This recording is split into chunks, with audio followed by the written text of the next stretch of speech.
Suatu ketika, Pak Ajul, Bu Ami, dan Bu Inul sedang berbincang-bincang di sebuah ruangan di sekolah. Mereka sedang menerima rapot yang baru saja diberikan oleh guru karena anak-anaknya baru saja naik ke kelas 6. Pak Ajul memiliki seorang putri yang sangat pandai. Ia berhasil mendapatkan ranking pertama karena nilainya tertinggi di kelas tersebut.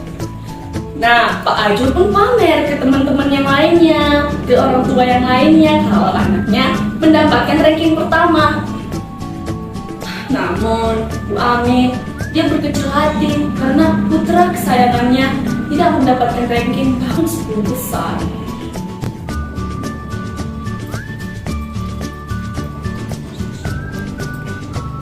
Buan ya?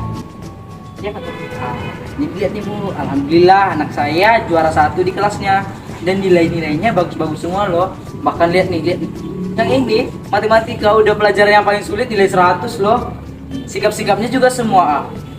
Kalau Roni bagaimana? Wah, selamat ya Pak Ajul. Senang sekali rasanya kalau punya anak yang pintar seperti anak Bapak. Alhamdulillah, tapi biasa aja kok Bu. Roni kan juga pintar. Pintar bagaimana Pak? Dia nggak mendapat ranking, nilainya juga pas-pasan. Loh, bukannya anak Ibu Roni itu rajin belajar? Apa dia selama ini bermalas-malasan? Roni itu anak yang rajin loh Pak. Sepulang sekolah, dia selalu mengerjakan PR-nya. Jika tidak ada PR, dia mengulang materi pelajaran yang disampaikan oleh gurunya. Ya menurut saya Roni itu rajin Pak. Bisa ya?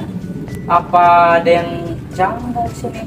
Nilainya kok bisa pas-pasan? Dengan kesal, Bu Ami tidak sengaja mengumpat anak kesayangannya tersebut.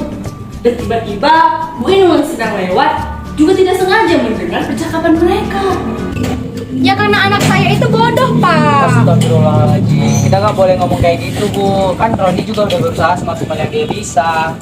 Pak Ajul sama Bu Ami ada apa ya? Kenapa berisik sekali dari tadi? Ini nih Bu Ami, entah dia mentang-mentang anaknya nilainya rendah dan tidak dapat juara kelas, malah dia bilang anaknya bodoh. Waduh Bu Ami, jangan gitu dong. Kasihan anaknya. Bisa saja pola belajar Ibu terapkan tidak cocok. Nah, itu dia Bu. Soalnya pernah juga kejadian sama anak saya nih. Nah, saya terapkan pola belajar yang saya pakai tempo dulu untuk dia belajar, dia malah nggak betah Bu belajarnya. Dan nilainya juga rendah-rendah. Ya Bu, cara belajar zaman sekarang sama zaman dulu beda Bu. Apalagi karakter anak-anak itu nggak sama. Jadi bagaimana dong Bu, Pak? Ini nih Bu, sekarang itu sudah berkembang pola belajar dari anak-anak. Kalau sekarang itu setidaknya ada 4 tipe belajar anak. Yang pertama audio visual, dan kinestetik. Apa ya itu? Saya baru dengar hari ini. Di saat Pak Ajul menjelaskan mengenai 4 tipe belajar tadi, tiba-tiba saja Bu Inul menyela pembicaraan Pak Ajul. Dan dia juga ingin menyampaikan apa yang dia ketahui mengenai 4 tipe belajar tersebut yang ia aplikasikan kepada anaknya. Nah ini Bu, kalau yang visual itu, dimana anak-anak visual ini biasanya akan mudah menangkap pelajaran jika dia melihat langsung materi itu atau membaca buku gitu Bu. Yang kedua, ada teknik audio, dimana anak-anak audio ini biasanya akan mudah menangkap pelajaran apabila dia mendengarkan pemaparan tentang materi tersebut. Iya, saya juga tahu tuh ada audio visual sama ada kinestetik. Kalau audio visual itu melihat sambil mendengar, kayak nonton video YouTube Bu, sama nonton TV. Terus kalau kinestetik kita belajar nih, tapi sambil melakukan hal lain kayak musik, bahkan juga makan loh Bu. Aneh kan? Tapi unik. Seperti itu ya. Jadi anak saya si Roni tipe belajarnya apa ya? Kalau itu Bu, solusinya kita harus konsultasi ke wali kelas Roni gitu. Katanya ke gurunya, cara belajar Roni yang cocok itu biasanya apa gitu Bu. Gitu ya. Baiklah Pak Ajul, terima kasih ya masukannya.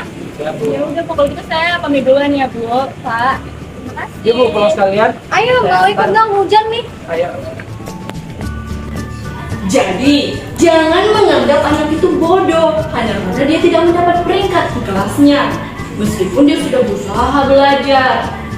Apalagi kita di rumah menekankan gaya belajar yang salah, yang tidak cocok dengan karakter anak tersebut.